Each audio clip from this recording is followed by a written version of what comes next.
I'll tell you, I must have sold at least 20 or 30 books for you. Thank you. Well, more importantly, you fucking helped me write it. So, Even before we met, I was just enamored by your style of investigative journalism. Well, welcome to the Mindful Cranks, where using your mind is not necessarily a bad thing, and where being cranky can actually be mindful. Let's crank it up. Welcome, Johanna. We've been trying to get together for so long. I'm so pleased that we can finally have a really good conversation about your new book, Stolen Focus. I'm just enamored by your highly engaging writing, which we're both writers. And before we met, I read your book, Lost Connections. Sometimes my motivation is more irritation and anger that gets me started into something.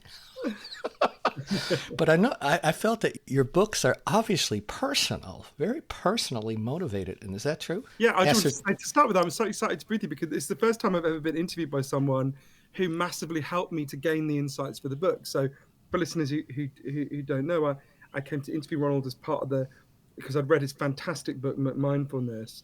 So I came to meet him and interview him, and he really helped me to clarify. Well, I learned a huge amount from him, and it helped me to clarify lots of my thinking for this book about why we can't focus and pay attention and what we can do about it. Stolen focus. Yeah, so thank you. I'm just so grateful to be with you, and I'm thrilled to talk to you again. Yeah, for all of my books, for me, I write my books because there's a mystery that I want to understand that I genuinely don't understand. Obviously, I have some ideas. I'm not a complete blank slate at the start. I wrote a book about addiction called Chasing the Scream because we'd had a lot of addiction in my family. Nothing I was doing was helping. I wanted to understand addiction better, what we can do about it. I wrote a book about depression, the one that you mentioned, Lost Connections, because I wanted to understand why depression was going up so much, not least because I had been quite depressed for quite a long time.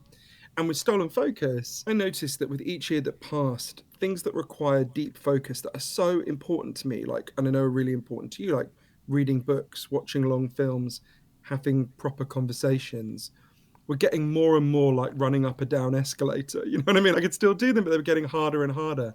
And I could see this was happening to huge numbers of people around me. For every one child who was identified with serious attention problems when I was 7 years old, there's now 100 children who've been identified with that problem. The average office worker now focuses on only one task for only 3 minutes. So I went on this big journey all over the world and interviewed over 200 of the leading experts on the subject, including you. I went all over the world from Miami to Moscow to Melbourne. And really, what I learned is there's scientific evidence for 12 factors that can make your attention better or can make your attention worse.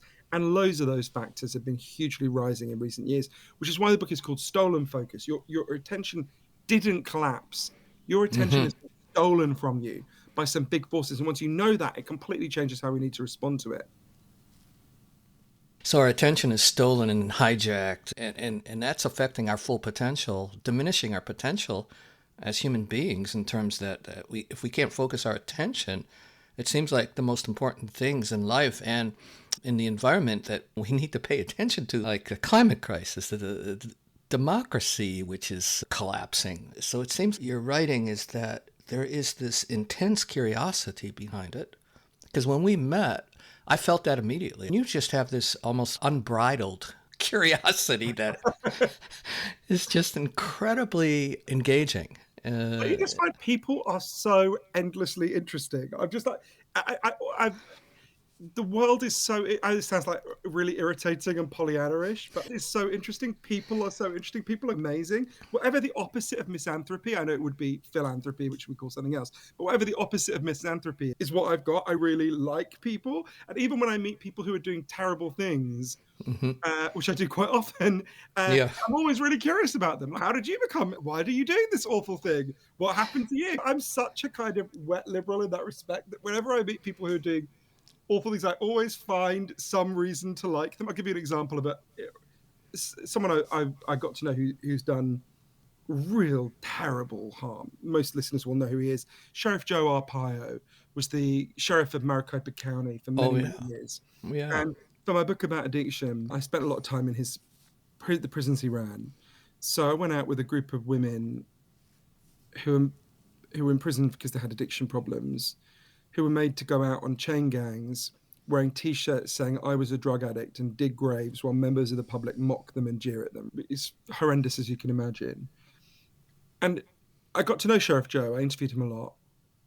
And of course, what Sheriff Joe's done is monstrous. He's horrendously harmed those women. In fact, they all leave with worse addiction problems because they'll be even more broken and traumatized. But, you know, it was only after spending quite a lot of time with Joe I found out. So Joe Arpaio is the youngest of 9 children, and his parents were very passionate Catholics. And when his mother was pregnant with Joe, she was told, you must have an abortion because you'll die in childbirth if you don't. And they refused, and they prayed and prayed. And of course, the doctors were right, and she did in fact die in childbirth. So Joe grew up his whole childhood with his siblings and his dad beating him up, telling him, you killed our mother. So you're like, when I learned that, I was like, okay, I don't condone what Joe Arpaio does. It's monstrous. I'm glad he was defeated in an election. But, okay, I see how it happened. So almost, in fact, I've never met a person who's done, and I've met a lot of people who've done terrible things in my work and just in life generally. So yeah, life is, and also it makes you so much, you feel much more psychologically healthy. I could go around being really angry with Joe Arpaio, right? Yeah. And I want to be clear, I'm absolutely disgusted by what he did. It's wicked and wrong and terribly harmful. But it doesn't help me to be going around in a state of rage all the time. We're living in an environment that's constantly spurring us. Knowing that about Joe doesn't make me any less inclined to stop him. But I think we can't approach the world saying, look, we need more love, more compassion, more understanding, and then just be in a constant state of abusive, nihilistic rage towards the people on the other side. You can't do that. That's not going to get us anywhere. That's not going to help us out of the, we're not going to, what was it Dr. King said, darkness can't drive out darkness, only light gets rid of darkness. And we're not going to out-hate the people who are full of hate. In fact, hating Joe Arpaio is just feeding his narcissistic frenzy. That's not going to help us. What you have to do is break these cycles of rage and hatred. Yeah, and yeah, we're definitely going to dive into that, because one of the issues about our attention being stolen is just how big tech, for example, which you go into great depth in your book about, is designed to trigger our moral outrage and anger and so forth. So when did you feel that the degradation of attention was a book-worthy topic for you? When did that hit you? It was a very specific moment. I think a long time I had been thinking about this subject. And I've been considering books come to me slowly, generally, when there's a sort of question that's forming in my mind. But for this book, there was a very clear moment when I thought, God, I've got to write this. So I've got a godson, I call him Adam in the book, that's not his real name, who, when he was 9, he developed this brief but very intense obsession with Elvis Presley. And it was particularly cute because he didn't know, I still don't know how he even found out about Elvis. But what was so cute about it was that he didn't know that impersonating Elvis had become a cheesy cliche. So I think he was the last person in the history of the world to do entirely sincere impressions of Elvis. And it was incredibly cute. I can still picture him doing Viva Las Vegas. And when I was tucking him in at night, he used to get me to tell him the story of Elvis's life again and again. Obviously skipped over the bit at the end where Elvis died on the toilet. And one night I mentioned Graceland, where Elvis lived. And he said to me, hey, will you take me to Graceland one day? And I said, sure. The way you do with 9-year-olds, knowing like next week it'll be Legoland or whatever bullshit he wants to go to. And I said, and he looked at me really intense. He said, no, do you swear you'll take me to Graceland? And I said, I absolutely promise. And I didn't think of that moment again for 10 years until so many things had gone wrong. So he dropped out of school when he was 15.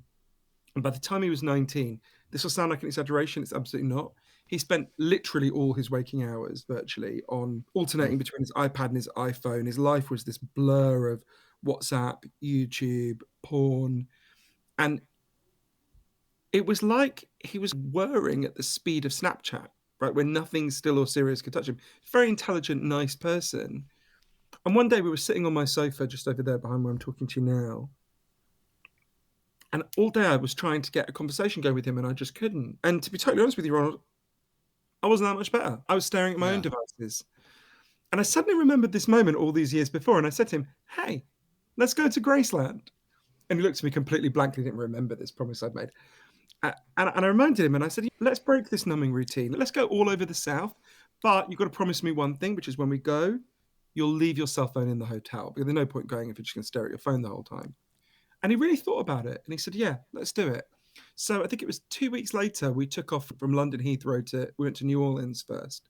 And a couple of weeks after that, we arrived at Graceland. Have you been to Graceland, Ronald? No, I haven't. You've got to go. I hope this will lure you. It's a great place. But there's this weird thing that happens. This is even before COVID. When you get there, and you get to the gates of Graceland, there's no person to show you around. What happens is they hand you an iPad, and you put in earbuds, and the iPad shows you around. It says, go left, go. And every room you're in, it tells you a story about that room. And in every room you're in, there's a picture of that room on the iPad in front of you. So what happens is everyone just walks around Graceland staring at their fucking iPad. And I'm getting really irritated by this. It's literally every room we're in, no one's looking at it. And we got to the jungle room, which was Elvis's favorite room. It's got loads of fake plants in it.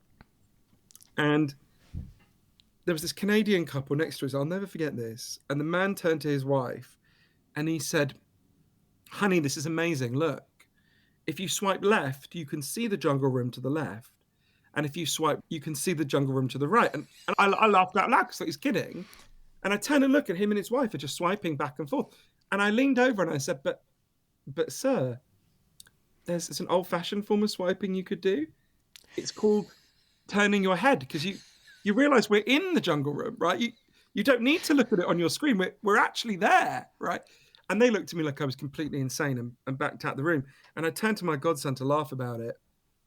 And he was standing in the corner staring at Snapchat because from the moment we landed, he just couldn't stop. Wow. And I went up to him and I did that thing that's never a good idea with teenagers. I tried to grab the phone out of his hand. Oh, yeah. And I said to him, I know you're afraid of missing out, but this is guaranteeing that you'll miss out. You're not showing up at your own life. You're not present at your own existence. And he stormed off, and I wandered around Memphis on my own that day. And then that night, I found him in the Heartbreak Hotel down the street where we were staying, and he was sitting by the swimming pool looking at his phone. And I went up to him, and I said, look, I'm really sorry, and I apologize for getting so angry. And he didn't look up, but he said, I know something's really wrong, and I don't know what it is. And that's when I thought, okay, I've got to write a book about this. I've got to find out what's happening to all of us. Wow. Yeah. My son's 26 years old now, but I know exactly what you were talking about. And so that seems like it was a pivotal point for you in that early on in your book, you tell this story that you were going to go on a digital detox retreat, a very long 3-month retreat in Provincetown, Mass. And you tell the story, a really good story about going into a Target store and trying to buy a cell phone that doesn't access the web or email, and the salesperson looked at you like you were crazy. Well, it was really fascinating. He literally didn't understand what I was saying. It was so I go in and I said, at that time I had 2 stories in my head about what had happened to us, which I later learned are ridiculously oversimplified. I basically was like, story 1 was, there's something fucking wrong with me. I'm weak. Why am I not strong enough to resist these distractions? Yeah. And the second story was, someone invented the smartphone, and that fucked me over. So I thought, okay, I was in the lucky position that one of my first book, Chasing the Scream, was being made into a big movie, so I had some money. So I thought, I'm gonna just get out of here. I'm gonna go away for 3 months, and I'm gonna have no phone and no internet. So I booked this place in Provincetown, which is in Cape Cod, and I was in Boston. It was before I went over there, and I had to buy a phone that couldn't get online. So I go into Target, the big Target near Cambridge, Mass, and I said, I want to buy a phone that can't get online. And the guy kept bringing me phones. He said, this one's got not very much internet. And I go, I get that. This one will be really slow, the internet. I said, no, I don't want that. I want one that doesn't have any internet. And he kept just bringing me phones that had like shitty internet. And I said, oh, no, sorry. And there's often a thing with British accent as well. Maybe he can't understand what I'm saying. And I said, you realize what I'm saying? I want one that can't go online. And he just sort of said, why? As if I'd said, I would like you to now cut off my head, please. And it was fascinating. It's fascinating. Anyway, you literally can't buy one in Target. There is no such thing. Ironically, I had to go online to buy the only remaining phone that can't go online. It's called the Jitterbug. It's a device for very old people. It has enormous buttons. And it also has the added advantage that if you fall over, you can push a button and it will call the nearest hospital. So I was like, okay, this is a win-win here. So that's what I bought, and that's what I went to Provincetown with. One of your intentions was to try to write a novel when you were there and walked around the town for a while. What happened when you sat down to try to write in It Provincetown? was so fascinating because so many things happened in those 3 months. It's weird, in my head, those 3 months take up as many memories as 2 years in a normal time. But there were real ups and downs in Provincetown. People, listeners who don't know Provincetown is it's a little kind of gay resort. It's the kind of place where more than one person earns a full-time living by dressing as Ursula, the villain from The Little Mermaid, and singing songs about fingers. It's a great place. And I was so locked in this simplistic, individualistic story. And it's interesting. At first, I just felt almost a kind of haze of decompression. I felt almost stoned with relief. Hmm. I was so tired of being wired. I had been interrupted and cajoled for so long. And then I felt this real panic. Simone de Beauvoir, the great French philosopher, much better than her partner, Jean-Paul Sartre, said when she became an atheist, it was like the world had gone silent. And there was suddenly this moment when I felt like the world had gone silent, because all of us are so attuned to all throughout the day receiving the thin, insistent signals of the web, these constant feedback. And suddenly it was gone. And after the initial haze of relief, I was like, shit. I felt very abandoned. Like no Hmm. normal social interaction floods you with hearts. That would be a very peculiar social interaction. And I felt very disorientated for a while. And then I realized, oh, you can't just create a vacuum, you have to fill it. And then I remembered I'd learned a lot before and later interviewed the man who pioneered this science, Professor Mihaly Csikszentmihalyi. I'd learned a lot about the science of flow states, and I then returned to that in my mind. But to me, the most important things about Provincetown, I can talk more about flow states if you want, but to me, the most important things about Provincetown were once I got through that low, I was stunned by how much my attention came back. I was, what was I, nearly 40. I thought, well, maybe my attention's getting worse because I'm just getting older. My attention went back to being as good as it had been when I was 17. I could read 9, 10 hours a day, my attention not falter. And I remember at the end of my time in Provincetown, on the last day, I went to, there's this place called Long Point, which is at the kind of outer edge of P-Town. And I went there and you can sort of look back over the whole of Provincetown. And I had not left Provincetown for 3 months. I'd barely even been in a vehicle, a moving vehicle. And looking back at it and thinking, God, why would I ever go back to the way I was before? This has been amazing, right? Because I would say to anyone listening, think about anything you've ever achieved in your life that you're proud of, whether it's starting a business, being a good parent, learning to play the guitar, whatever it is. That thing that you're proud of required a huge amount of sustained focus and attention. And when your ability to focus breaks down, your ability to achieve your goals breaks down, your ability to solve your problems breaks down, and you become less competent, right? And when you get your focus back, it's an experience of becoming competent again that is incredibly powerful. So I think, why would I give this up? And the next day, I got the ferry back to Boston. I went and reclaimed my cell phone and my laptop. Within 2 months, I was 80% back to where I'd been, and horrified by it. And I didn't really understand it. And I only really began to understand it when I went to Moscow to interview Dr. James Williams. He lives there because his wife works for the World Health Organization. So he had worked at the heart of Google, and he left and became, I would argue, the most important philosopher of attention in the world, and a completely amazing person. You should have him on your podcast. You'd love him. And he said to me, look, the mistake you've made, Johann, the mistake you make with digital detox is they're fine, they have value. But he said it's like thinking the solution to air pollution is for you personally to wear a gas mask, Right. right? Now, if I lived in Beijing, I'd wear a gas mask. I'm not against gas masks, but they're not the solution to air pollution. The solution to air pollution is to stop pollution being pumped into the air, right? Hmm. And in the same way, he said most of our current attention crisis has environmental causes, and we need to deal with those environmental causes. And really, the rest of my journey was figuring out, okay, what does that mean? And a lot of books have examined attention disorders, viewing it as an individual problem or a biological and neurological disorder. And your book doesn't ignore that perspective. But what I found really refreshing was just how your journey unfolded and began to see how we're really dealing with more of a systemic and structural problem and imbalance of power as well. and that you went out and interviewed the best social scientists on all these different causes. And one Well, of you the, massively helped me with you massively. It was the conversation with you that was one of the most clarifying conversations I had for the whole book, and it was when you introduced me to the concept of cruel optimism. mm, Do you want to talk a bit about what cruel optimism? For anyone who hasn't read Mindfulness, by the way, fucking great book. Everyone should read it. Do you want to just explain a bit about that cruel optimism? no, I think you'd be better than me, actually. So I feel slightly weird that you're parroting your words back to you, but so this is a phrase that was coined by the historian Lauren Berlant, who sadly Yeah, died recently.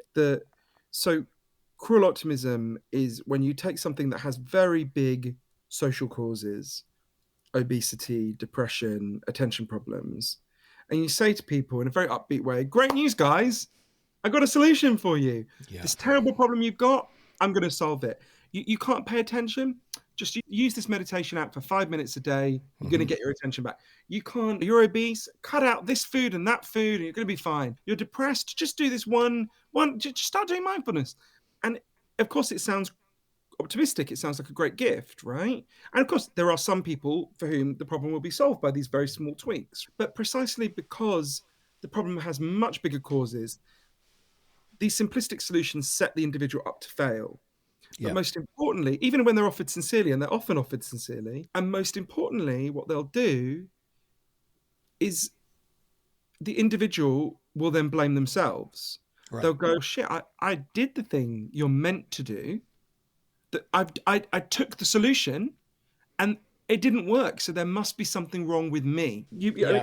Tell me about that. That's really interesting. Well, it seems like the underlying message too is that you're being admonished a lack of willpower or discipline as well, and that we need to become like superheroes, right? That we're Mm. going to go off on a 10-day meditation retreat and then reclaim our attention and achieve like total sovereignty over our attention. And I think that is a bit cruel. And I can say one other thing about cruel optimism. I think oh, yeah, sure. it's on. And I think we all see that, or most people can see the fallacy of it when it's applied to poverty. If we think about Bill Cosby's argument about poverty, obviously Bill Cosby is someone Bill Cosby would go and harangue poor people and say, "It's your fault you're poor. You just need to pull yourself together." And and of course, that's a grossly simplistic conception of poverty. But also, I think it's really important to stress to people that the alternative, and I know you believe this very strongly as well, the alternative to cruel optimism is not pessimism. The alternative to cruel optimism is authentic optimism, is where you genuinely describe the scale of the problem and then you scale the solutions to match the size of the problem, right? Hmm. Now, we can absolutely do that. I've been to places that have done it, from France to New Zealand to the Netherlands. There are lots of places that have done this on all these complex problems, but you've got to scale the tools to match the size of the problem. And very often that requires collective action. For all of the 12 factors that I write about in Stolen Focus, I think there's really two levels at which we've got to tackle them. I think of them as defense and offense. There are things we can do as individuals, as isolated individuals, to protect ourselves and our children against the forces that are corroding our attention. And obviously, I talk about lots of them. But also, I try to be really honest with people in a way that, frankly, other attention books don't, in my view, which is at the moment, it's like someone is pouring itching powder over us all day and then leaning forward and going, "Hey, buddy, you might want to learn how to meditate. Then you wouldn't scratch so much." And you want to go, "Fuck you, I'll learn to meditate. That's really valuable. But you need to stop pouring itching powder on me, you asshole." And to me, to not, to only talk about the first bit is cruel optimism. It's valuable. And I know And it's a much easier sell, obviously, the first bit. yeah, especially in a time when people are profoundly, and not without good reason, people are profoundly pessimistic about the possibilities of political action and change. I understand it, but we can't, it doesn't help us to live in a delusion, and it doesn't help us to sell people grossly oversimplified stories about what's happening to us. We've tried that. The society is suffused with the point at which Rupert Murdoch is doing transcendental meditation. Yeah. Meditation has really fucking spread across Well, and here we are, we're all meditating and we still can't pay attention. So there's something else that we've got to deal with here, right? And it's the actual causes of the problem, which yeah. is, yeah. And these individualized solutions also, maybe intended or unintended, maintain the status quo as Oh, well, well. you give an amazing example of that in Mindfulness, where the company that had You cite that guy, I'm blanking on his name, but he's written New York Times bestselling business books. Oh yeah, yeah. Anyway, let's not name him because we don't really personally Right. know Why him. even mention him? But we hope he finds repentance and changes his mind. But the introducing mindfulness workshops, and you point out they had thrown people off their healthcare, and it really is Marie Oh yeah. Antoinette. We won't give you healthcare, but the equivalent of let them eat cake is let them be present, right? Yeah. Great news, bad news, guys. We're taking away your healthcare, but good news. Now you can be present in the world by meditating. And I mean, that's a very extreme example, but you can see how it's very compatible with a form of neoliberalism to anything that takes a social problem and locates the causes entirely in the individual is very congenial to neoliberalism. Now, I want to be clear. Usually, that is not the intent of the people involved. Of course, this No. isn't some conspiracy. It's not like a Bond villain going, "Wah ha ha." Right. But Exactly. we can see that with think about something as simple as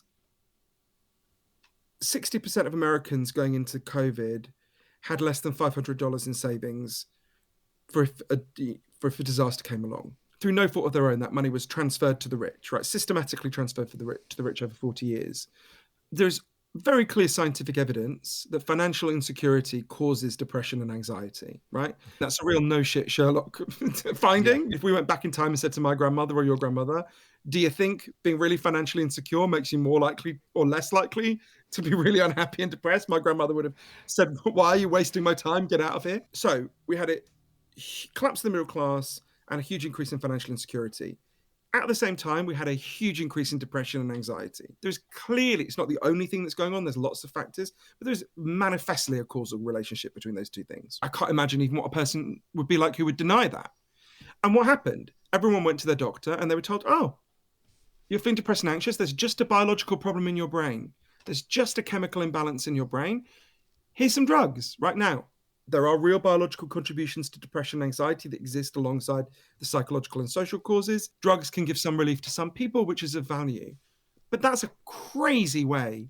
If that's your only story about what's happening, you're missing a huge amount of the picture. And financial insecurity is only one of a very broad range of factors that have increased loneliness, corrupted values. There's all the ones I write about in Lost Connections. You can see how the kind of technical way of putting it would be how the biomedical model of distress feeds a neoliberal conception of the self, right? Yes. And reinforces neoliberal structures. So you take things that have social causes for which the solutions need to be social movements that demand social change. You pathologize the problem. Even think about the words you used quite rightly. You caveated it. Attention disorders. Is this a disorder? Or is it a response to a changed environment? But the idea that it's a disorder locates the problem in you, And the not a language, disorder. the language, yeah, language has a tremendous influence in how we view the nature of the problem. And so let's talk about ADHD for a moment, since we're onto drugs. Sure.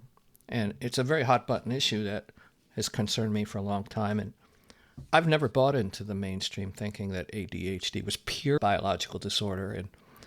But the dramatic rise of the diagnosis of ADHD in children it's bothered me. And I'm like, why now? What's different?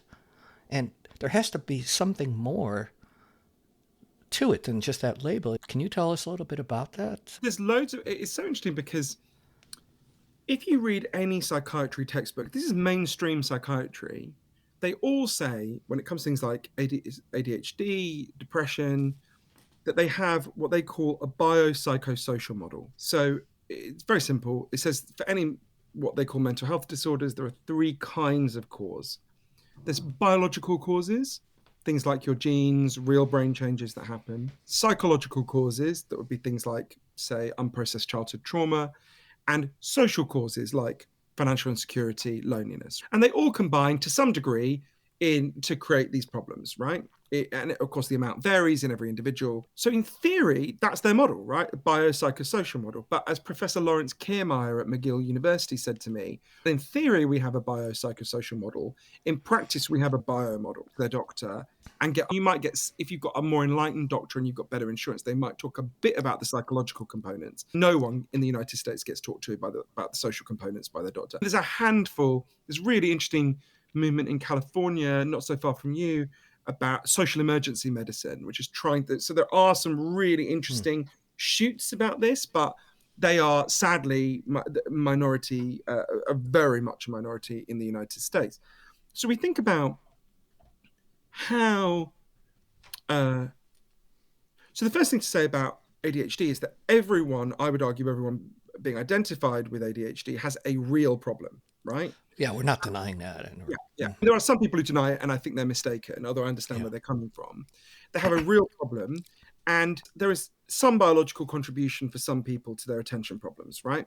Although even the people for whom there's a biological contribution, as people like Professor Joel Nigg, one of the leading experts on children's attention problems in the world, who I interviewed in Portland, Oregon, explains, even for the ones who have some biological susceptibility, that still has to be turned on and off by the environment. So in a sense, as a phrase that came from someone else, a guy called Chris Mercogliano, even the ones who are somewhat more likely because of their biology, to have attention problems, they're more like canaries in the coal mine who are alerting us earlier to the social and biological changes than they are, like, I don't know, people with Huntington's disease or something, people who just have a genetic switch that's just different to us. But so it's funny that this really started to fall into place for me when I went to interview a guy called Professor Nicholas Dodman, who is a veterinary scientist at Tufts University.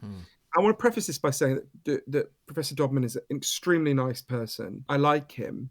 So Professor Dodman pioneered the diagnosis and drugging of ADHD in dogs. One day, this is going to sound like a joke. People are going to think I'm kidding. I'm not. One day, I'll give you an example. One day, a beagle named Emma was brought to him. And Emma's owner said, I've got a problem. Emma barks all the time. She doesn't like to be left alone. So he initially sent them for a training class. And they came back and she still barked a lot. So we diagnosed her with ADHD and started giving her Ritalin. And Emma's owner came back and said, great news, my dog doesn't bark anymore. Great. So Professor Dodman was the pioneer of the mass drugging of animals across the United States. If you ever go to the zoo and see a polar bear, that polar bear is almost certainly being pumped full of Prozac and meth because they used to pace around all the time, and that would disturb people who came to the zoo, so now they're just drugged to the eyeballs. He pioneered this, actually, initially began it with horses in captivity who engage in an activity called cribbing. You can look at it on YouTube, although it's quite upsetting to look at. About 8% of horses in captivity will crib. It's very uncomfortable to see, so it's basically they will put their head down and jerk their head up and exhale air as they do it, and they do it obsessively all day. This is because in the wild, horses will graze most of the time, but obviously they can't graze when they're in captivity. So it's a kind of fake grazing, right? They're doing the motion that you would make when you were grazing. So he pioneered giving them opioids, which stops them doing that. Because of him, there are parrots on Valium, there are walruses on Prozac. It's a bit like One Flew Over the Cuckoo's Nest for actual cuckoos. And one day, so when I went to go and see him, I thought before I went to go and see him that he would say, I diagnose ADHD in dogs because basically what I thought he would say, what doctors say to parents whose kids can't pay attention often, which is, your child just is biologically different. They've got this biological susceptibility and so on. Entirely to his credit, he did not say that. He said, look, these are problems of captivity. No horse in the wild has ever been seen cribbing. It's never happened. Polar bears would walk hundreds of miles a day, right, in the wild. They hate being in a zoo. It's awful. Dogs should have 4 hours off leash every day at least. Almost no dogs in the United States get that. He told me about one dog that had ADHD in inverted commas, lived in a tiny apartment in Manhattan, and then was sent to live on a farm in upstate New York, and mysteriously all their ADHD symptoms went away. Yeah, not surprising. Yeah. Who would have figured, right? Again, that would have been so ridiculously obvious to my grandmother and yours. I noticed that with my dog. If I go one day without letting him run on the beach, really run him with one of those chucker ball things where he can really run. If I don't do that, even for one day, I notice a big difference in his behavior. And I couldn't imagine if he didn't get long walks at least. And so did this... Well, you know that your dog has needs, right? Yes. And if you don't meet those needs, your dog will try to signal to you that something is wrong. And what I said to... It'll act out in some way, too. Sometimes dogs start chewing on things, or... My dog doesn't, but... Yeah. Exactly. And this is why I said to Professor Dodman, and I really was grateful to him that he entered in such a sincere way into the conversation. that I felt very uncomfortable because I said, what these animals are trying to do is signal that their needs aren't being met, but what you're doing is muffling that signal. And he said to me, look, I mean, the exact words are in the book. I don't want to put words in his mouth, but he said, look, I totally understand where you're coming from, but I don't have a choice about whether these animals are going to be in this situation. Yeah, you're right. Zoos shouldn't exist. They do exist. So given that they exist, what would you have me do? Leave the animal in terrible distress or do what I'm doing? And it's perfect in this reasonable disagreement about Mm-hmm. that. But it helped me to understand, and this doesn't tell us everything about human ADHD by any means, No, but I yeah. do think it tells us some interesting things. So we think about, for example, the dog in the apartment that never got to run around, right? The average by 2003, only 10% of American children ever got to play outside without an adult supervising them, ever. Obviously, in the last 2 years, it ended almost entirely, right? Yeah, Although, your chapter on kids and their inability to be free to play, it just really was depressing to read, but very illuminating. Go ahead. Sorry. and there is a solution to that. And one of the heroes of the book is someone who's building a solution to that. I can talk about her. But so I think with ADHD, we can see if we go back to what in theory they argue for, the biopsychosocial model, what we can see is, yeah, there's a biological contribution. There's a psychological contribution. For example, the evidence is overwhelming that children who've been through trauma, for example, are much more likely to be in a vigilant state that means they're scanning the horizon for threat and danger, and therefore will find it harder to, say, read a book. And the social deprivations that happen to children. So I write, for example, about a wonderful doctor in Britain, in a town called Lincoln in Britain, who takes over a practice, discovers all these kids who have been diagnosed with ADHD are being given very powerful stimulant drugs. Another really important thing for us to bear in mind is, while these drugs have some short-term benefits, we don't have any long-term research on humans about what the effect of giving very powerful stimulant drugs that are literally used as a substitute for methamphetamine in the treatment of methamphetamine addicts in Australia and in Iceland. We don't know anything about what they do to the long-term effects. We do know with rats, they produce, where obviously you can do more long-term research because rats don't live as long. We do in rats, they produce really disturbing outcomes, shrinking of the striatum and so on, which is the part of the brain that relates to rewards. We respond by talking all about the biology, which is real, but we don't respond by dealing with the psychology and the social factors, which are actually much easier to deal with and Mm-hmm. don't carry the long-term risk of giving your kids extremely powerful. I have to be slightly careful how I phrase this, but I had a close relative, who had a very bad cocaine addiction. And there was a period where she would drive her son to school, and before he went to school, she would give him Ritalin, and then she'd snort a line of coke. And I always thought, and the Ritalin was required by the school. They said as a condition of the kid going to school, he had to take the Ritalin. And I thought, what a crazy society where her adult drug use is illegal, but giving an extremely similar drug to the child was actually mandated by the state, right? Like what a bizarre twist of fate that is. Again, which is not to say there's no value to stimulant drugs, and I'm in favor of the legalization of those drugs for adults. But I think the idea, the figures are extraordinary for the number of children who have been given stimulant drugs now. And some people, although there is a big scientific debate about this, there are many scientists, many prestigious, sincere, and very good scientists who argue that, as far as we know, they are safe. There are other very good, prestigious, sincere scientists, Dr. Charles Czeisler at Harvard Medical School, for example, who warn this is like an opioid crisis in the making. This is a very big experiment to run on very vulnerable humans, like children whose brains are still forming. So, yeah, also the idea that attention problems have risen at the same time as all our kids are using apps that are literally designed, as their designers admit, to hack and invade people's attention. The Yeah. idea that there's no connection between that and it's Right. just that we had an underlying genetic problem that we never noticed before is ludicrous. So, That is not a tenable position. so let me ask you this then. What do you think it is that we have a hard time as a culture, as a society, to focus on the social and environmental factors? Like you said, there's the biological, the psychological, and the social, and the environmental. Is it a blind spot, or is there some like underlying political dynamics that are just somehow we don't go there? We seem to ignore social and political and economic context for many of the problems that we're suffering from. Yeah, What do you well, think? What's underlying that? When I was a kid, Margaret Thatcher famously said, just before I was born, actually, Margaret Thatcher gave an interview where she famously said, there's no such thing as society, there's only individuals and their families. And I'm sure you can guess, I never liked Margaret Thatcher, but actually, it's only when I wrote my book about depression, and I wrote a lot about the social causes of depression, that I realized how much I had internalized Margaret Thatcher's dictum. I was depressed for years.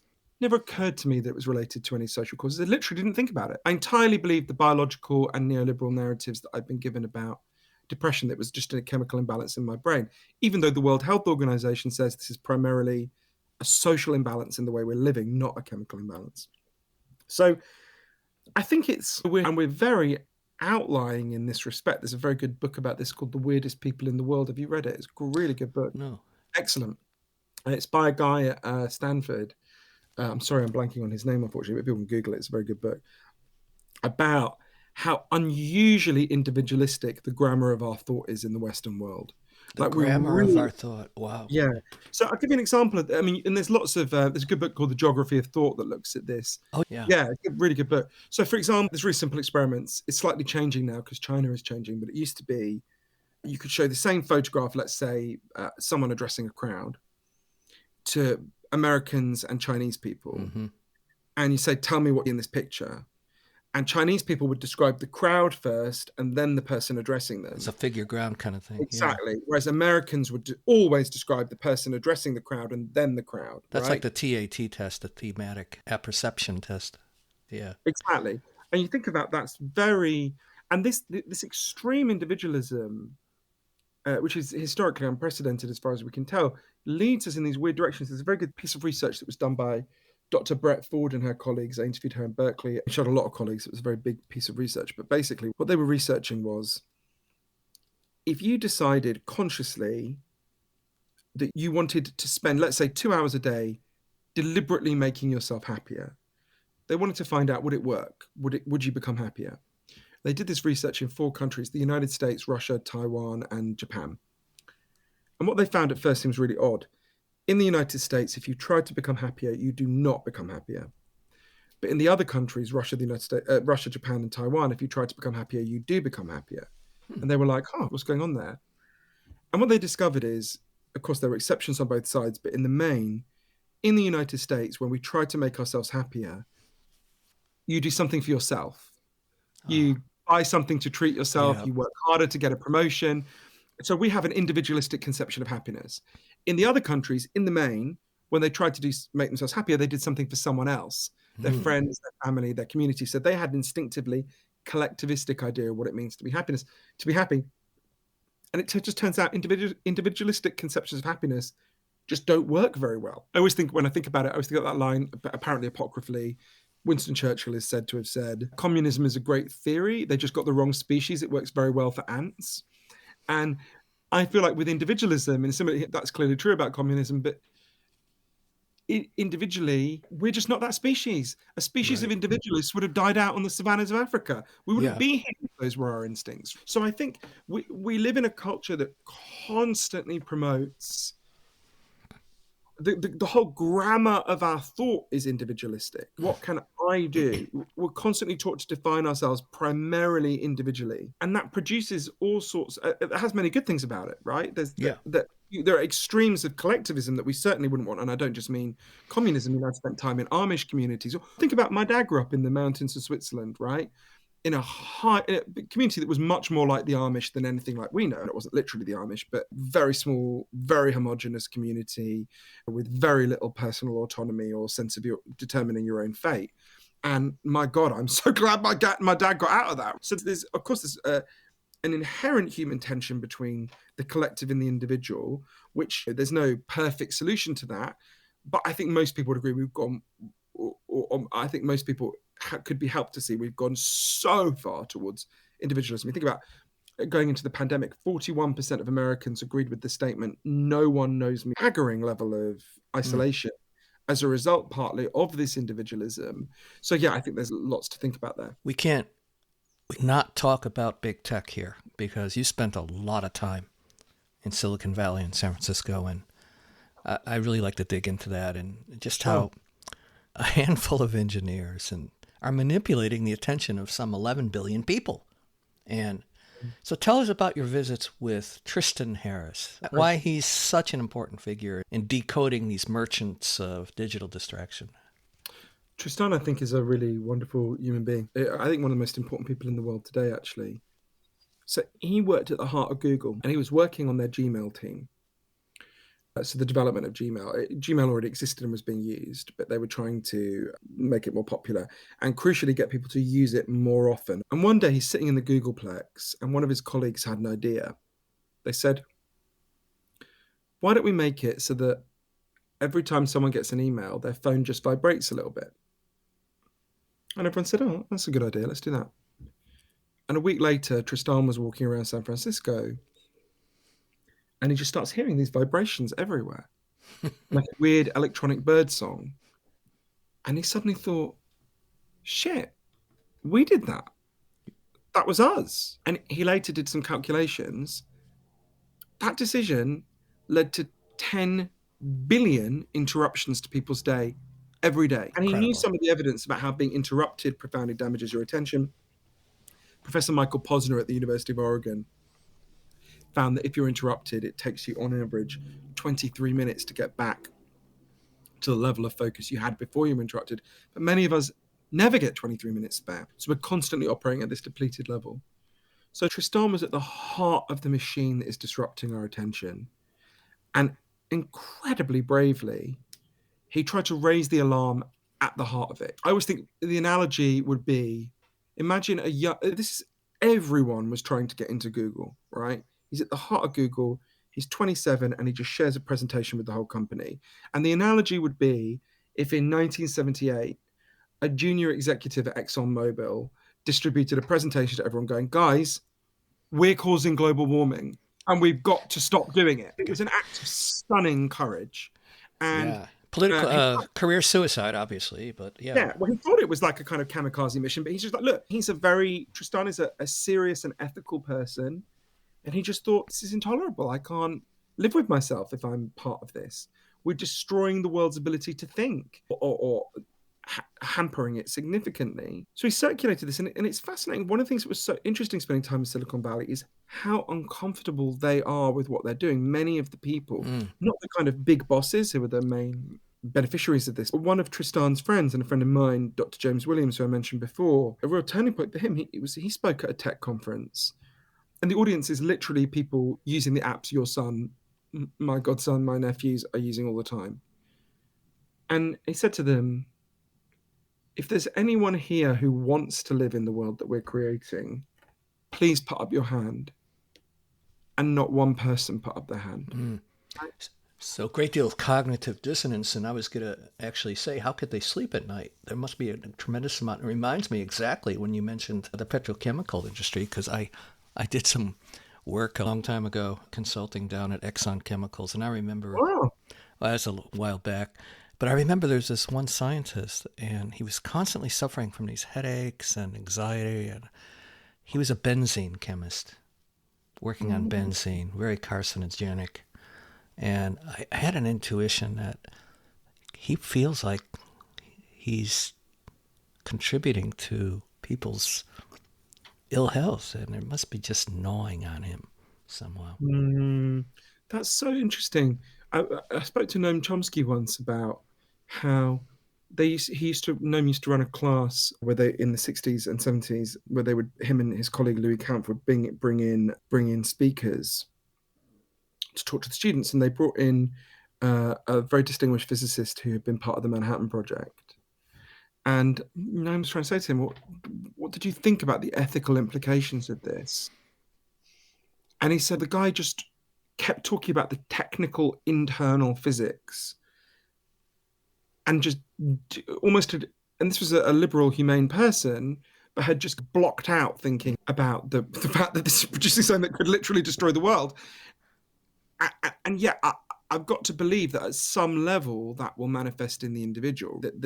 We cannot, as human beings, we can split things off, but we can't expel them. There are some people who have extremely low levels of empathy and so on, but I don't think that would have applied to or very low levels of ability to think about the implications of their actions. But I don't think that would have been the case with this guy. So it was fascinating in Silicon Valley to learn about this from people who design much of it, the specific mechanisms by which this machinery is designed to disrupt our attention, not least because actually, weirdly, when you understand it, for me anyway, and I think for a lot of people, there's a kind of emotional, two ways of emotion that happen. First, you think, oh, fuck, we're in the Matrix. God, is it the sophistication, is the manipulation this sophisticated? But then I think there's a second level, which is to realize, actually, it's not inherent to this technology that it be designed to disrupt our attention. Actually, it can be redesigned relatively straightforwardly to not hack our attention, indeed to heal our attention. So I'll unpack that a bit because that can sound a bit strange. Anyone listening, if you open, please don't, but if you opened TikTok, Facebook, Twitter, Instagram now, those companies begin to make money out of you in two ways. The first way is really obvious. You start to see ads. Okay, everyone knows how that works. The second way is much more important. Everything you do on these apps is scanned and sorted by their artificial intelligence algorithms to learn who you are. So let's say that you've ever clicked that you liked, I don't know, Donald Trump, Bette Midler, and you just bought some diapers. You tell your mother you just bought some diapers. Okay, it's going to figure out you like Donald Trump, you're probably right wing. You like Bette Midler, if you're a man, you're probably gay. And if you bought diapers, you've got a baby, right? It's gathering all this information about you. Partly that's to sell that information about you to advertisers. You are not their customer.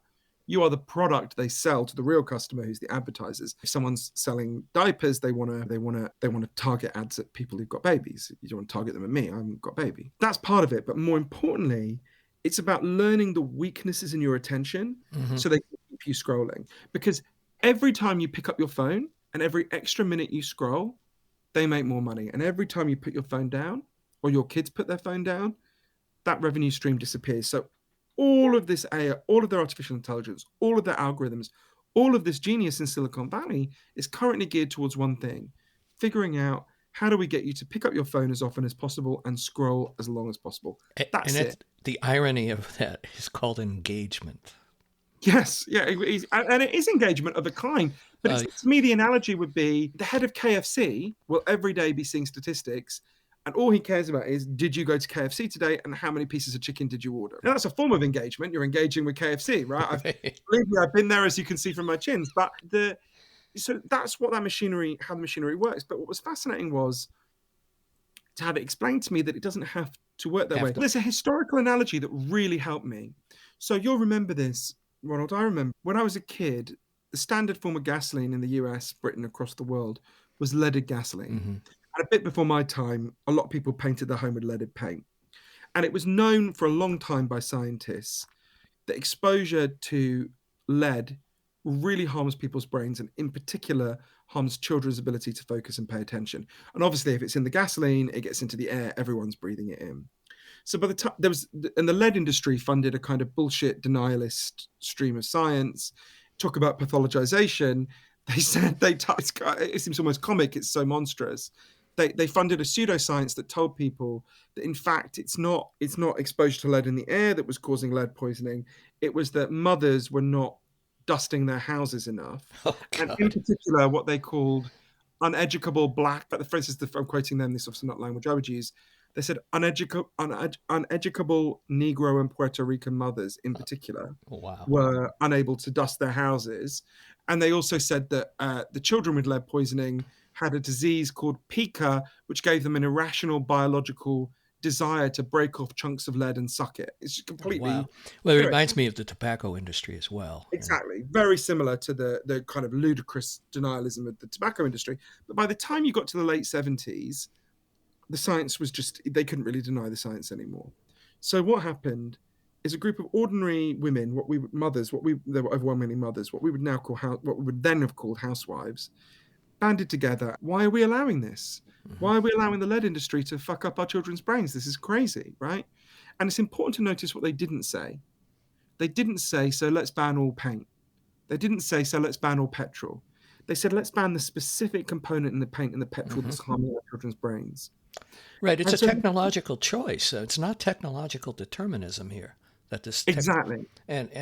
But what you're saying is that I think the average person may have just underestimated just how pervasive and insidious this surveillance capitalism really is, and just how sophisticated these machine learning algorithms are in terms of the ability to do this data mining and data analytics. And you learned about what was called the voodoo doll analogy. Can you say a little bit about that? I think that really characterizes what's going on. This was taught to me by Asa Raskin, who is a key figure in the history of the internet. He invented a key part of how most websites work. And his dad, Jeff Raskin, actually invented the Apple Macintosh for Steve Jobs. And Asa said to me, so think about everything you've ever said on Facebook or YouTube or TikTok or whatever. All those facts about you are being gathered in the servers of these companies, and they're assembling them. And he has this slightly macabre image where he says, imagine it as like a voodoo doll, where they take the hair you cut off, they take your toenails, they take everything you cast off, and they put it together, and they're making this replica of you, right? And this replica of you is then sold to advertisers, right? This is this voodoo version of you. They then are testing out what works on the voodoo version of you. But Asa told me an even more important thing, which is, so we think about those mothers who fought against lead poisoning, and of course they fought, and everyone listening will now know they won. Lead is no longer in gasoline. Lead is no longer in paint. In fact, there's very little lead exposure. As a result, the Center for Disease Control says the average American child is 3 to 5 IQ points higher than they would have been had we never banned lead. To me, that's a really good model for what we need to do now. If we're looking at these 12 factors that are harming our attention that I write about in Stolen Focus, for many of them, what Asa said to me, if you want to know what the equivalent of the lead in the lead paint is, he said it's the current business model, right? He said what we should do is just say that a business model based on secretly surveilling you in order to hack and invade your attention and sell your attention to the highest bidder is just fundamentally immoral and unethical, and we won't allow it. It's like lead in lead paint. No, you don't get to do it. And it's funny, lots of people had to explain this to me in Silicon Valley before I really got it. I remember saying to Asa, okay, let's imagine we do that. What happens the next day when I open Facebook? Would it say, sorry guys, we've all gone fishing? He said, of course not. What would happen is they'd have to move to a different business model. Mm-hmm. And almost everyone listening will have had experience of the alternative business models. So one of them is subscription. We all know how Netflix works. You pay a certain amount, you get access, or HBO or whatever. Or think about the sewers. Before we had sewers, we had shit in the streets. People got cholera. It was terrible. So we all own the sewers together, and we all pay to maintain the sewers together. Anyone listening, you own the sewers in the city where you live, right, with your fellow citizens. It may be that, like, we want to own the sewage pipes together, we want to own the information pipes together, because we're getting the equivalent of cholera for our attention, and I would argue for our politics. But whatever the alternative we choose is, the key thing to understand is that all the incentives then change, right? At the moment, the incentives are all entirely to figure out the maximal way to hack and invade your attention and your kids' attention. But under these different models, suddenly you're not the product anymore. You become the customer. Suddenly they have to go, what does Ronald want? Oh, it turns out Ronald feels better when he meets up with people offline and looks into their eyes. Okay, we can design the whole thing not to get people to scroll as long as possible, but to meet up with each other in the real world. Oh, it turns out Ronald wants to be able to pay attention. Let's design our app to aid and heal his attention, not to fuck and frack his attention, right? The technology exists to do that right now. We can do it tomorrow. Tristan and Asa could design it in a week. What you've got to do is get the incentives right. And just like the lead industry was never going to say, you know what, guys, I think we've just made enough money. Let's stop pumping lead into kids' brains. Right? They were never going to do that. They had to be made to do it by social movement. In the same way, we can make these companies do it, but we've got to have a movement. And it's really important that we build that movement quickly, because at the moment we're in a race. On the one side, you've got all these forces that are invading our attention, which are only primed to become more powerful. Paul Graham, one of the biggest investors in Silicon Valley, says the world will be more addictive in the next 40 years than it was in the last 40. So that's one side, right? To the other side, there's got to be a movement of all of us saying, no, you don't get to do this to us. No, you don't get to invade our attention. No, that's not a good life. We want children who can play outdoors. We want children who can read books. We want to be able to think deeply. We want to be able to pay attention, but it requires a big shift in psychology. We need to stop blaming ourselves, and we need to stop asking only for small tweaks. We are not medieval peasants begging at the court of King Zuckerberg for a few little crumbs of attention from his shitty table, right? We are the free citizens of democracies, and we own our own minds, and we can take them back if we want to. But we have to do it collectively. There are lots of individual changes I recommend in the book as well. I'm passionately in favor of them. But we've also got to take on these big forces, which, by the way, are not just in tech. The food industry, the way we eat is profoundly harming our attention. The way we work is profoundly harming our attention. I go through a big array of factors, of which tech is the way tech currently works is only one of them. But these are solvable problems. James Williams, Dr. Williams said to me, the axe existed for 1.4 million years before anyone said, guys, should we put a handle on this thing? The entire internet has existed for less than 10,000 days. We can fix this shit if we want Yeah. to. We've got to understand what's actually happening, and we've got to deal with it. Yeah, I really the last section of the book, which is moving towards these solutions that you're talking, these collective solutions, which you call the attention rebellion. We needed attention rebellion. And one of the obstacles, though, seems to be that is political pessimism and passivity, and it seems like that's how surveillance capitalism gets away with murder and gets away with neoliberal solutions, blaming the victim and everything. But you provide a lot of good examples. One of the things I wanted to ask you about since the book came out is we were in shelter in place during the COVID shutdown. A lot of people had time to reevaluate those that were able to work at home and so on. And now we're facing this great resignation. Great resignation. What are your views on how that may be something that we can actually tap into? Because people seem like they started going on walks again. They got a little bit more in touch with nature. We had, during the height of the shutdown, I remember seeing all this wildlife coming into downtown San Francisco, because you do have a whole chapter that we work too much, and that now people are quitting in droves and saying we have unionizing in Starbucks and Amazon warehouses. It seems like some sort of shift that's happening. I think you're so important. I also think the rise of unionization is the most important trend in American society at the moment, and long overdue, and really important and inspiring. And particularly people at the Amazon movement in New York have done completely amazing work. And I've spent a lot of the pandemic in Las Vegas because I'm writing a book about a series of crimes that are happening there. And Vegas is actually an incredible font of, for all its flaws, is an incredible font of unionization. It has by far the highest level of private sector unionization in the entire country. But yeah, I think you're absolutely right about, I think of this through the prism of some people I got to know. So Andrew Barnes worked in the financial sector in London in the 1980s, when the whole financial sector was deregulated, Britain's equivalent of Wall Street. People remember those videos of like men shouting over the stock exchange floor, sell, buy, but he was one of those guys. And in that world, you were, this is how he would have put it then, this wouldn't be how I put it, you were a wuss if you arrived at work later than 7 a.m. and you were a pussy if you left before 7 p.m. So for half the year, Andrew didn't see the sun. He would leave for work in the dark and he would get home in the dark. He didn't really have a relationship with his wife, his children. His marriage broke down. And Andrew was wise enough to just say, this is not the life for me. And he left and went to Australia and New Zealand and became an extremely successful businessman in Australia and New Zealand. And in 2018, one day he was on a plane and he read a study that found that the average worker only focuses on their task for 3 hours a day. So they're at work for 8 hours a day, but they're only focusing for 3 hours a day. I thought, God, this is terrible for everyone. It's not a good deal for the employer. It's also terrible for the workers. He remembered his own period of hating his work. He thought their life is passing them by.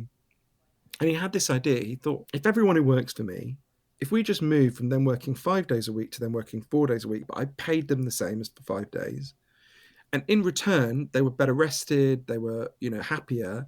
And if in return they just worked 45 minutes more a day of actual work, it would pay for itself. So he decided to do it as an experiment. So he did a big conference call with everyone who works for his company, Perpetual Guardian, in New Zealand, and just said, okay, everyone, you've got an extra day off and no cut in pay. His head of HR literally fell over. People were like, what's the trick? What's going on here? He's like, let's just try it. So they tried it for 3 months. I interviewed everyone who worked in their offices in Rotorua, which is a town in New Zealand. And what was fascinating was they achieved more in 4 days than they had in 5. I don't mean per hour. overall, the company achieved more in 4 days than they had in 5. And what happened is that people slept more, they rested, they let their minds go off their work, they weren't constantly plugged in. I remember even when I spent time at Petrograd, and even when I looked at the evidence, which was gathered by the Auckland Business School, and then the evidence from all the other 4-day week experiments all over the world. Microsoft in Japan went to a 4-day week, had a 40% improvement in productivity. Toyota in Gothenburg in Sweden moved to a 4-day week, had a 125% increase in the amount they repaired, or rather they repaired 125% of what they had before. But I kept thinking, this feels a bit too good to be true. Can this be right? I only really understand it when not far from you in Stanford, I interviewed a man named Professor Jeffrey Pfeffer, who's one of the leading experts on organizational behavior in the world. And he said to me, it ain't rocket science. Ask any sports fan, do you want your team to walk onto the pitch completely exhausted, worn out, having had no sleep? Of course not. You want your team to walk onto the pitch rested and up for the game, right? Why would the rest of us be any different? The only discomfort I have, so I would argue that in the environment we live, the technology we have is exhausting. We were overworking even before this technology, but particularly now, a move to a 4-day week is one. There are lots of big changes I argue for in Stolen Focus that are essential to restore our attention. I would argue moving to a 4-day week is one of them. The only reason I feel slightly uncomfortable with that story is telling that story and not adding an extra point is Andrew Barnes is a wonderful person. I really admire him. He's a great and enlightened employer. I think when people hear that, it can be a little bit disempowering because they might think, oh, my boss isn't going to be so enlightened. The route to a 4-day week, Andrew Barnes works very hard trying to persuade other bosses. I really wish him all the luck in the world. And I think that will work with some bosses and it's really important. But I think the way we'll get to a 4-day week will primarily not be through that technique. It will primarily be through workers unionizing, organizing, and fighting for it and demanding it. That's how we got the weekend. That's how we got, Right. That's almost never. I'd like to say that's how we got maternity pay, but of course in the United States there isn't statutory maternity pay. It's how we in the civilized world got maternity pay. Sorry, I don't mean to imply the United States is not civilized. Only in that respect and a few others. I think we've got to understand these big causes. But if we're saying to people who are exhausted, people are eating food that ruins your brain, people who are using technology that is designed to hack and invade their attention, and I could go down the list of the other factors that I write about in Stolen Focus, and we're saying to them, oh, it's all on you, mate. right. Come on, buddy, solve this on you. It's crazy. It's not going to work. But there are solutions that do work. I saw them in practice. We can build them together, but we have to build them together. And I absolutely believe that we can do that. And just to end with maybe one story, because you're absolutely right that the enemy of what we're up against is political pessimism. And this is a moment you and I are speaking just after the leaked Supreme Court, the looming repeal of Roe versus Wade. This is a time when it's easy to be pessimistic, and people are right to be very distressed, but very distressed. When I feel really pessimistic, and I think, for example, on the subjects we've been talking about, we're up against such powerful forces, I always think about a friend of mine who a lot of your listeners will know about. His name's Andrew Sullivan. He's a brilliant writer. Oh, yeah. Great guy. And yeah.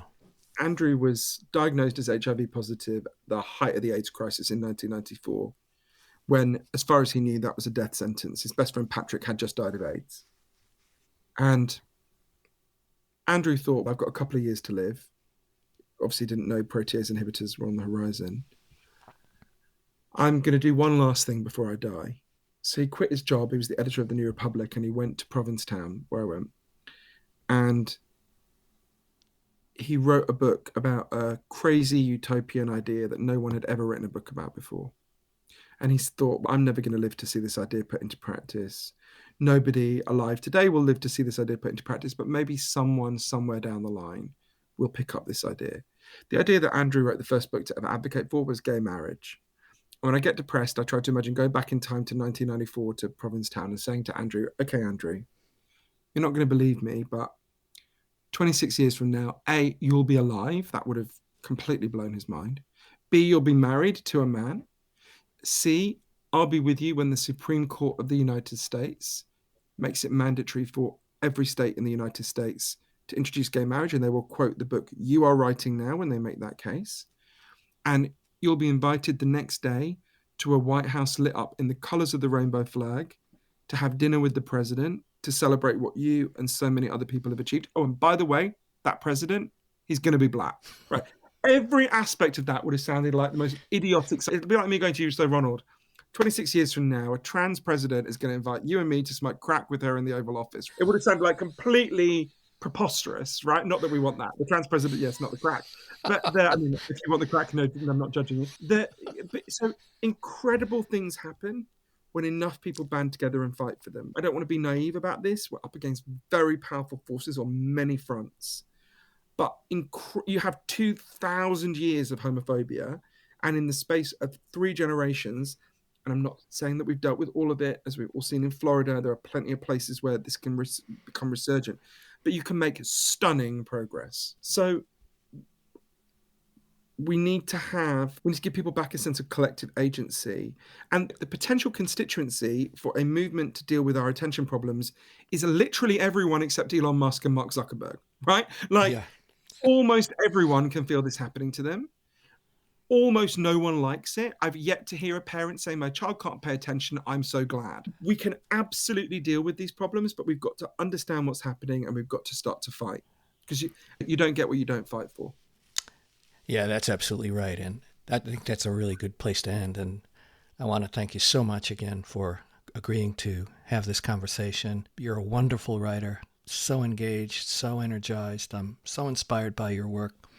And I hope everyone will get your new book, Stolen Focus. So thank you so much, Johann.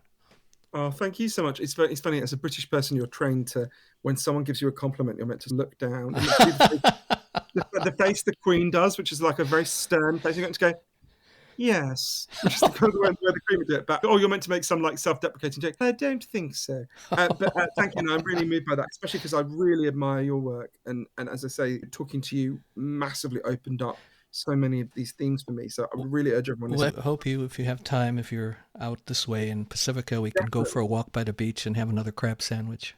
Let's do it. Definitely. Okay. It was a really good crab sandwich as well.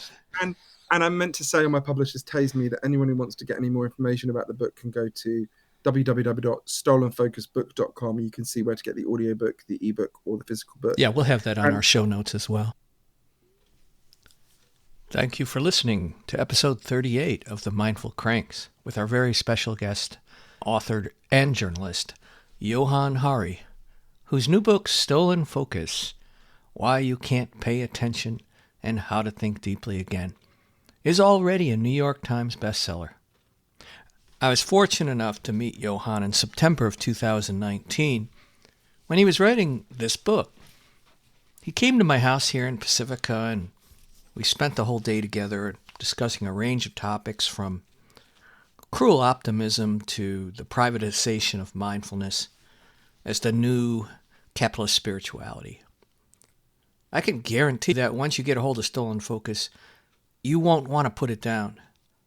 You might even rediscover what deep reading is once again. In fact, he has a whole chapter devoted how our love of reading over long periods of time has been hijacked and diminished by reading on screens and hyperlinks and cramming meaning into superficial tweets. Johann Hari is the author of 3 New York Times best-selling books and the executive producer of an Oscar-nominated movie and an 8-part TV series starring Samuel L. Jackson. His books have been translated into 38 languages and has been praised by a broad range of people, from Oprah Winfrey to Noam Chomsky, from Elton John to Naomi Klein. I first came across Johann's work when I read his Lost Connections, uncovering the real causes of depression and the unexpected solutions. Johann's TED Talks have been viewed more than 80 million times.